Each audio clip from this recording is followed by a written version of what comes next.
आप सभी को प्रणाम निवेदित करती हूँ। मैं प्रज्ञा आप सभी का हृदय से स्वागत करती हूँ।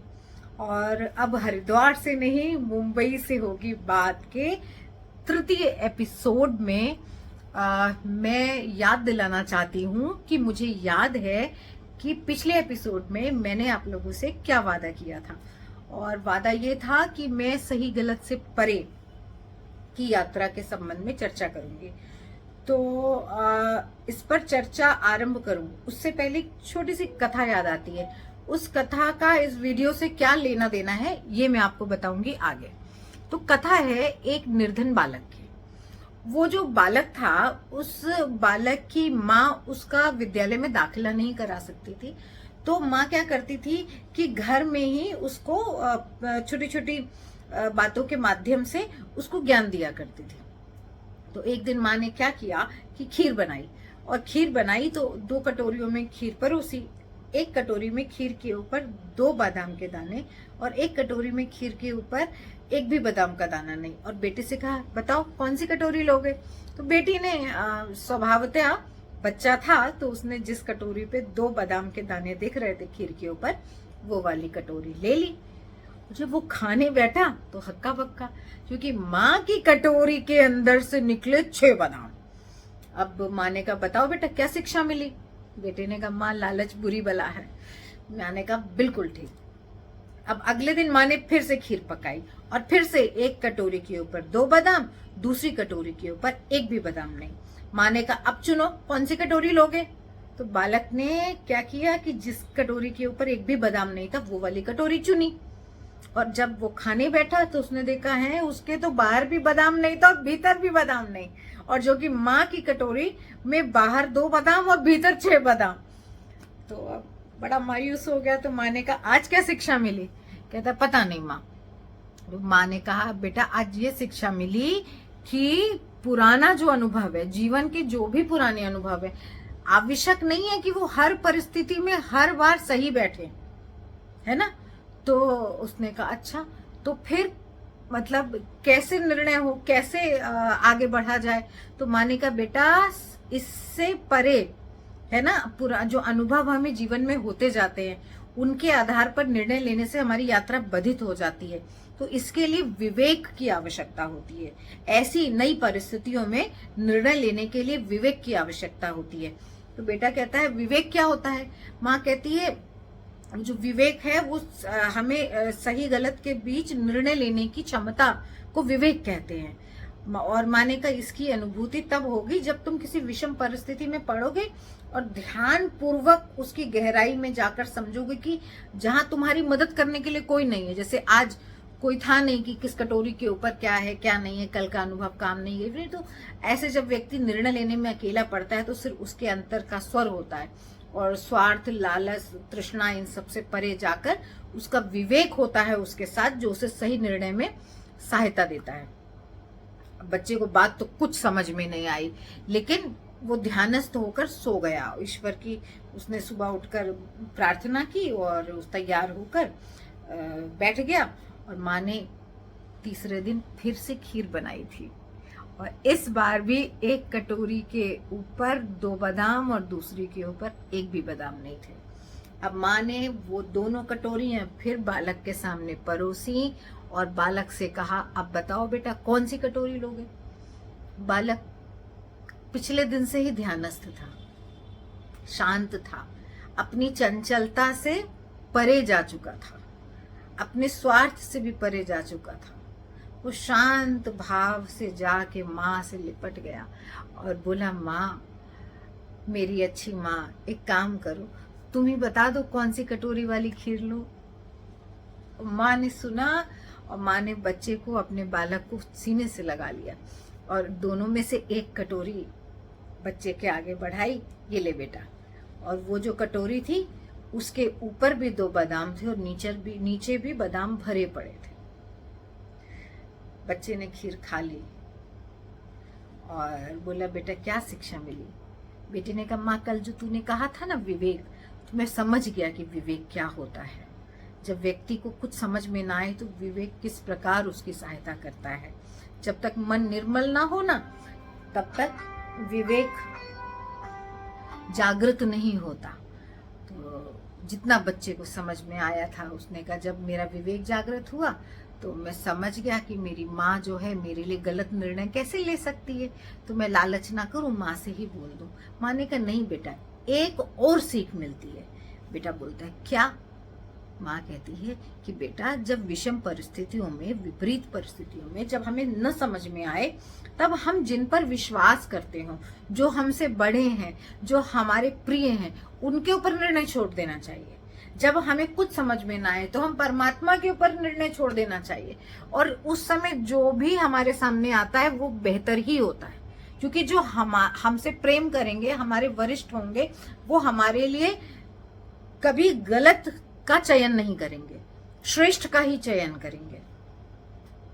बालक ने बोला माँ मुझे बात समझ में आ गई। अब कथा यहाँ समाप्त होती, कथा को रखते हैं किनारे। अब बात आती है सही और गलत की।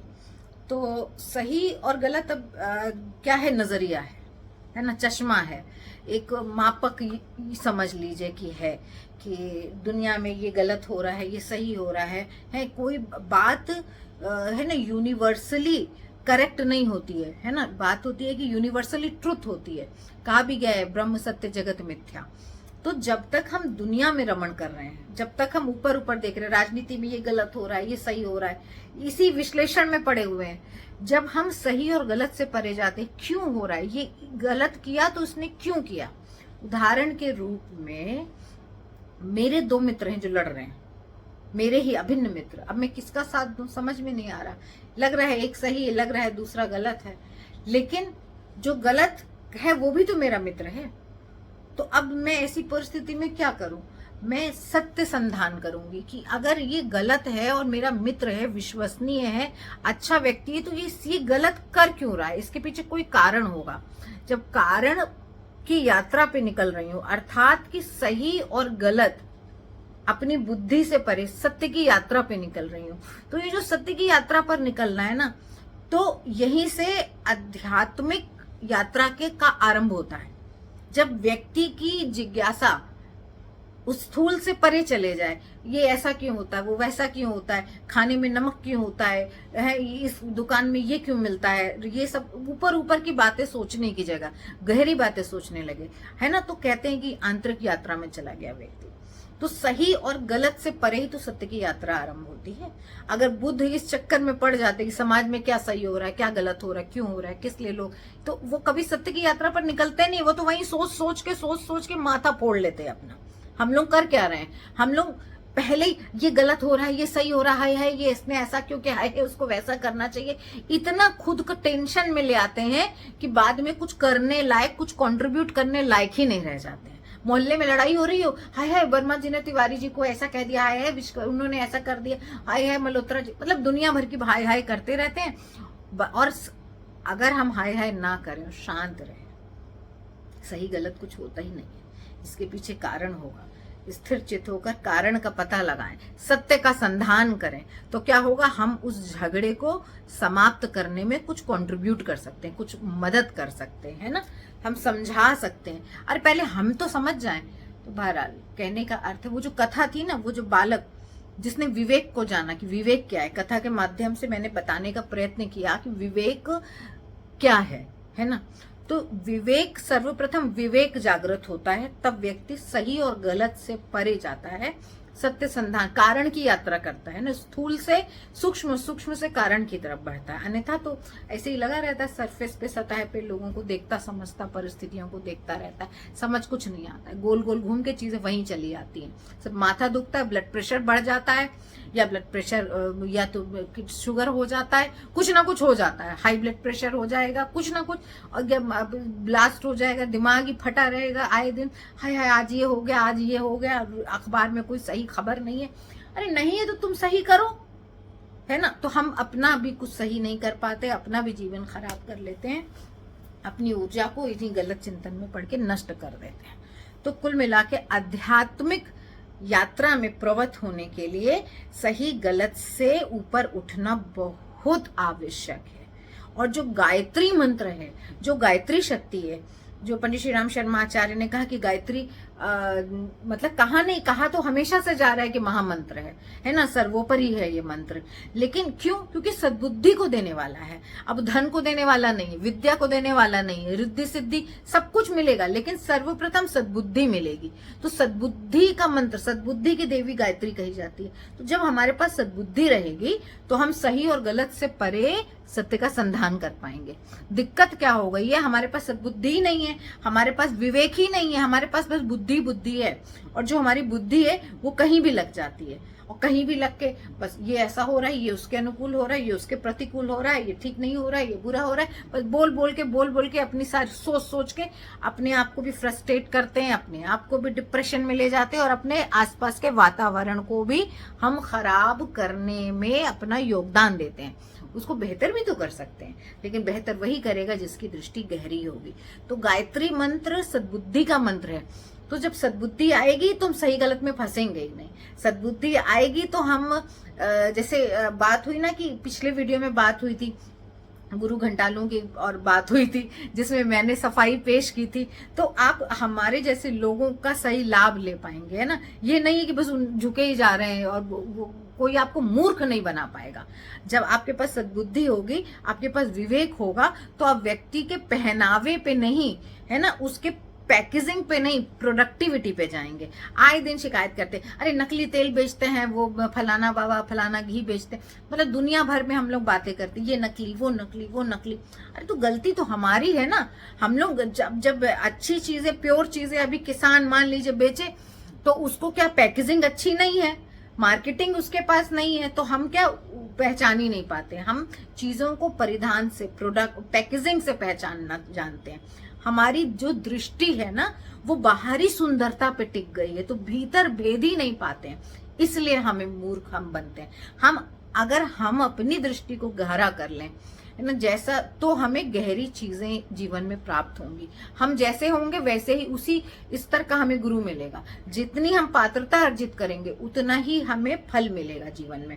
आदमी कहता है अरे गायत्री की साधना कर रहे हैं, फलाना ढिमकाना साधना कर रहे हैं, कुछ मिल नहीं रहा है। अरे ऐसा हो ही नहीं सकता। हम जितना करते हैं उतना मिल ही जाता है। यदि नहीं मिल रहा है, सीधी सी बात है कि क्रिया में कुछ कमी है। अब इस पर भी मैं अगला वीडियो प्रयास करूंगी कि इस पर भी एक वीडियो बनाऊं। तो अभी मैं सही गलत की बात यही समाप्त करती हूँ। मैं आशा करती हूँ कि आशा नहीं करती हूँ, मतलब मुझे पूरा विश्वास है कि मैं ठीक से अपनी बात आप लोगों के सामने नहीं रख पाई हूँ, लेकिन मुझे आप लोगों पर इतना विश्वास है कि आप लोग मेरी बात को समझने में सफल हो गए होंगे, है ना, कि सत्य जो है सही और गलत से परे जाए बिना सत्य का संधान नहीं हो सकता। अब अगर मुझे मान लीजिए एक्स पर्सन है, मुझे ये आदमी बहुत गलत है, मुझे पसंद नहीं है, ये तो गलत बातें करता है, ऐसा करता है, तो मैं कभी उसके अंतर में बैठ ही नहीं पाऊंगी, ऐसा क्यों करता है। और जब मैं क्यों करता है ये समझ नहीं पाऊंगी, तो उसको कभी परिवर्तित भी नहीं कर पाऊंगी। हो सकता है वो किसी सही कारण से ऐसा करता है ना। तो स्थूल से सूक्ष्म, सूक्ष्म से कारण की ओर बढ़ने बिना आध्यात्मिक यात्रा में प्रगति नहीं हो सकती। हम ऊपर ऊपर ऊपर सर्वेक्षण करते रहेंगे, पाएंगे कुछ नहीं। पाते हैं सिर्फ गहराई में बैठकर, और गहराई में बैठने के लिए ध्यान आवश्यक है ना। भीतर सत्य की यात्रा, सत्यम शिवम सुंदरम, सत्य ही शिव है, शिव ही सुंदर है, ब्रह्म सत्यम जगत मिथ्या, किसी बात का कोई अर्थ नहीं है। सत्य इतनी कीमती चीज है, इतनी बड़ी चीज है, जिसे पाने के लिए कितने ऋषि महात्मा, है ना, उन्होंने इतना बड़ा बड़ा तप किया, और हम लोग बात बात में कह देते हैं ये झूठ बोल रहा है, ये सच बोल रहा है। अरे सच इतनी कोई चूरन की पुड़िया है क्या कि हर एक को मिल जाएगा। सत्य पाने के लिए तो बुद्ध ने कितनी साधना की, सर्वविदित है। किसने नहीं की, मतलब कौन सा आज के समय में भी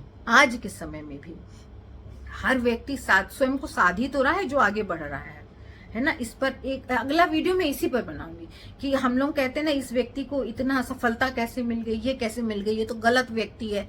तो क्यों, उसके पीछे जो कारण है ना, वो सत्य की तरफ बढ़ रहा है। जिसे हम डाकू समझ रहे हैं, वो सही और गलत से परे सत्य की यात्रा कर रहा है, इसीलिए उसे प्राप्त हो रहा है। हम रो रहे हैं, हमने क्या किया, भगवान हमें कुछ मिला नहीं, है ना। तो क्यों, किस तरह से लोग लाभान्वित हो रहे हैं सत्य की यात्रा करने वाले, उस पर ही अगला वीडियो में अगला एपिसोड बनाने वाली हूँ।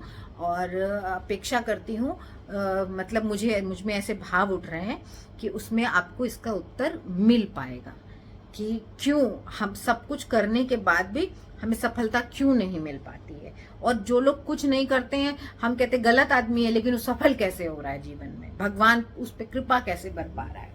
तो इसका उत्तर देने का प्रयास करूंगी मैं इसके चतुर्थ भाग में। तो अब लेती हूँ आप लोगों से इजाजत। आप सबका बहुत बहुत धन्यवाद मेरे साथ बने रहने के लिए। और मुझे कृपया करके, आप लोग मेरे साथ हैं, आप लोगों के लाइक से और जो YT स्टूडियो पे जाकर जो व्यूवरशिप है उससे पता चल जाता है मुझे। लेकिन आप लोग वीडियो को लाइक करेंगे और कमेंट्स करेंगे तो मुझे और अच्छा लगेगा और उत्साह जागृत होगा। हालांकि ऐसा नहीं है कि मुझ में उत्साह ये जागृत नहीं होगा तो मैं वीडियो नहीं बना पाऊंगी, मैं अवश्य बनाऊंगी, है ना, वो अवश्य बनाऊंगी। लेकिन थोड़ा स्वार्थी तो मैं भी हूँ तो बहरहाल पूरी तरह से स्वार्थ मेरा गया थोड़े ना है, तो जाते जाते जाएगा, मैं भी तो यात्रा में हूँ। तो खैर विदा लेती हूँ आप लोगों से। मेरी बातें तो वरना खत्म नहीं होंगी, क्योंकि मुझे आप लोग इतना पसंद है कि आप लोगों से दूर कौन जाना चाहेगा। लेकिन जाना तो पड़ेगा क्योंकि समय हो गया है, 16 मिनट हो चुके हैं और भी बहुत सारे काम करने हैं। बहुत बहुत धन्यवाद। पुनः पुनः पुनः आप सबको प्रणाम।